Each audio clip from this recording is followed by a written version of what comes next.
So the whole of the Team 2 Trailblazer team has been leaked, and as a result, we've got you guys the best. So just before the video does start, a quick little ad on a trading service I offer over on Twitch for the cheapest trading guides out there for just £4, €4, all free with Amazon Prime. You'll receive daily trading and investing guides covering PlayStation, Xbox and PC with an array of methods covering all budgets. And I've been trading for over 10 years, making over 100 million in multiple different FIFAs, and now for the last 4 years I've made 10 million coins in just the first month. So the Team 2 for Trailblazers has been leaked, and what we're going to do in today's video is we are going to go through the best investments. We're going to talk about when you're going to go and buy them, when you're going to go and sell the players, and what we're potentially waiting for on some of the cards that you can't quite invest in. So Team 2 has been leaked, and here it is. It's not quite as good as Team 1, but you know what? I don't think beggars can be choosers. Still got some good players in there. We've got some good SBC fodder that's going out packs. We've got some good metas that are going out packs. We've got a few link investments for these guys, which are nice. So without further ado, let's go through the team. First off, I'm going to talk about everyone who I don't recommend investing in because there's just no demand. Start off with Vera. Vera is completely useless to invest in. MLS Colombia. Sadly, Quatra, Argentinian gold Serie A centre-back. There's quite a fair few Argentinian centre-backs in the Serie A, so no good. Tremor, again, don't even beg me on what nation this is, but centre mid from the Liga, he only has gold rare utility. And I'll be honest with you, that is about it, because everything else is actually investable. So first off, we're going to start with the most plebby investment and the cheapest investment, and that is buying some of the gold non-rares who are okay for generic SBCs. You've just kind of got to luck out a bit. So, and these players you're basically going to be looking at for picking up for about 400 coins. So we start off here with Evander. Evander, again, doesn't really have the utility he's had in previous years. Previous years he played for Midgetland and as a result was really good for generic SBCs. But he doesn't quite sit at discard. Obviously his discard would be 400 coins, and he sits up here at 500, sits up here at 500, sits up here at 500. Now what this shows me that he has a level of demand. It's not insane. You know, he's not using every advanced SBC solution.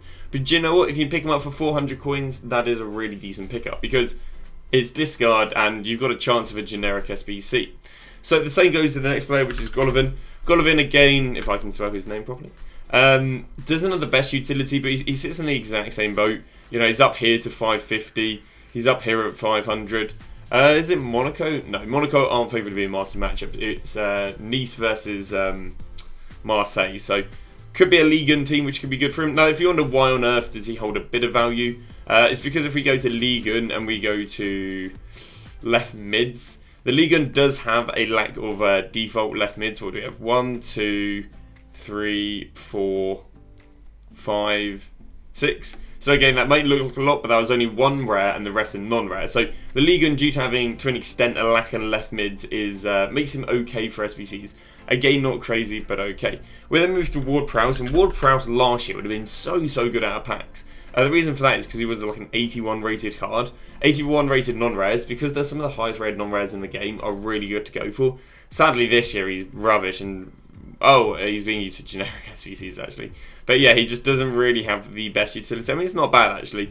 If you can pick him up for 400 coins, it's not too bad. But yeah, basically like yesterday's generic SBC, these sort of SBCs can do well. These sort of players can do well because of that. His main utility comes as a English centre mid. There are a few English centre mids, but yesterday's SBC obviously needed 3. Because yesterday's needed 3, he did pretty well. Especially because he's from the Prem, people are going for those strong links. And you can see a lot of these centre mids are not default centre mids, which as a result is why they do quite well.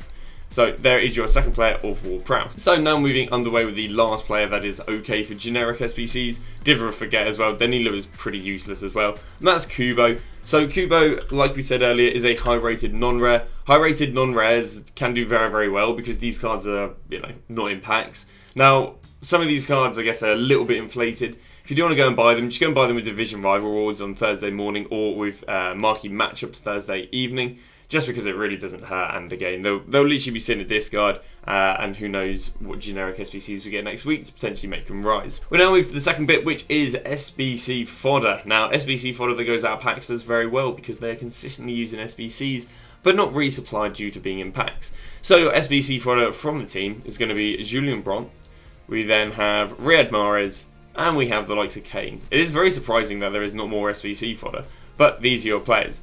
Now, sadly, 84s really haven't had haven't had the best utility so far, because of course 85s aren't that expensive and so on and so on. But picking up the likes of Julian Brandt for about 1.2k, aka discard, I do not think will hurt. We've seen 84s go up here to 1.5. We've seen them go up here to 1.8. So I think with all the fodder rising at the moment, it's only sooner rather than later are we going to start seeing 84s rise. Now we then move on to the two higher rated fodder, and those likes of Riyad Mahrez and Kane.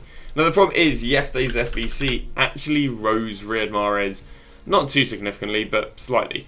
They rose him basically from about 9k to 10k. So I kind of want him to go back down again. I think you can maybe wait for division rivals, wait for him to go back down to basically what he was going for on Sunday. That is the ideal price. You'd be again waiting for division rival awards or marquee matchups. That, or you just don't go and invest in him. Because again, I think in the last 2 days he's become a little bit too inflated. So we want to go and pick him up for kind of those Sunday prices.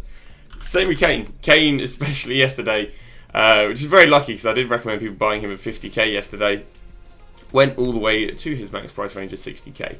There is no point buying Harry Kane any more than 50k unless you want to gamble a price range update. And I can tell you that gambling a price range update is like gambling a one to watch back in the day. They can go weeks. I mean, I don't think we've had an upgrade for that David Neres, who's been extinct for over a week now. So really, this should give you a sort of idea on. You can gamble price ranges on fodder, but yeah, it's a bit rubbish. So again, what you need is the exact same thing. You need to buy him at the price he was going for a day or two ago. Otherwise, it's really just not worth buying someone at max price range, gambling on the price range increase. So that is our second set of cards we can invest in. Oh, and in terms of selling the meta, I would sell them after 6 PM content on Thursday, unless they go extinct before that. So again, let's say he goes down to 50, but he goes extinct on Sunday. I'd just go and sell him on Sunday if I was you. And now we move to the last type of cards, which are metas that are going out of packs. This applies to Marquinhos, Rafael Leao, Smith, Son, Ronaldo, Cancelo. Now, it does slightly apply to Robertson, and I don't even say slightly to Ronaldo, but in most metas are obviously Smith, Son, and Leao. Marquinhos coming in at a second tier. So when do we want to go and buy these players? So we are going to go and try and buy these players after marquee matchups. The reason for this is if we go and look at Trailblazer Team 1, Conde, Salah, Griezmann, we can see that all these cards were the cheapest over on Thursday. So we can see that all these cards were the cheapest on the Thursday. If we look right here, I believe it would have been leaked around about here, went up to 160, and then we can see on the Wednesday all the way down here to the Thursday before division rivals. He was nice and cheap. Now he did go and rise after division rivals. We've seen this happen quite a lot, where cards drop with division rival panic selling. He then rose and then dropped again after marquee matchups, we can see right here. And then he dropped again going into 6 PM because of panic selling. So your 3 buy points are before division rivals, after marquee matchups, or the panic selling of Friday. Again, ideally you can see right here, it would favour the buys on the Thursday.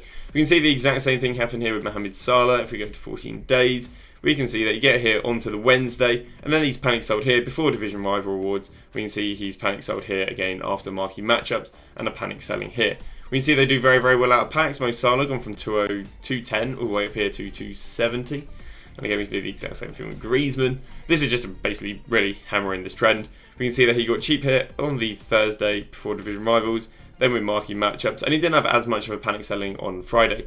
He since has rebounded from all the way down from 85 over to 115. So really, really good returns on your card. So again, the buy times on them are going to be before division rival rewards, after marquee matchups, and in the panic selling. And I believe that is all she wrote. I'd favour Smith because we've seen that WSL strikers do very well.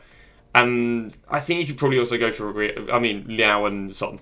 So again, I really would drop the likes of Ronaldo and Robertson, and even arguably Marquinhos, just because we haven't seen as good rebounds in the week as we have on the other players. So that, I would say, is about it. Obviously, you want to split your investment between all players. Oh, when to sell meta players, you're going to go and sell them next Tuesday. So it'll literally be 1 week from when you're watching this video. And yeah, that's all she wrote. It'll only be like a 4-day hold, which would be nice. But that has been that for when to invest in the gold cards that are going out of packs. Thanks for watching, and we'll see you guys tomorrow with a brand new video.